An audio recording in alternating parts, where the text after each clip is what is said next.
एक इसको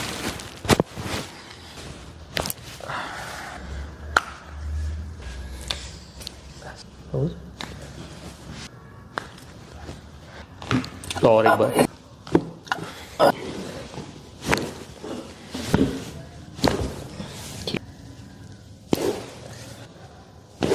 और एक बार।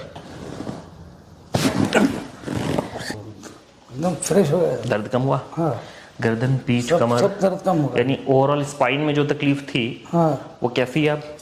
कुछ भी नहीं रहा है बस, कुछ नहीं रहा, दर्द खत्म हो गया, एकदम मोकलो। सेटिस्फेक्शन लग रहा है। हाँ, अच्छा ठीक है लग ना? रहा है।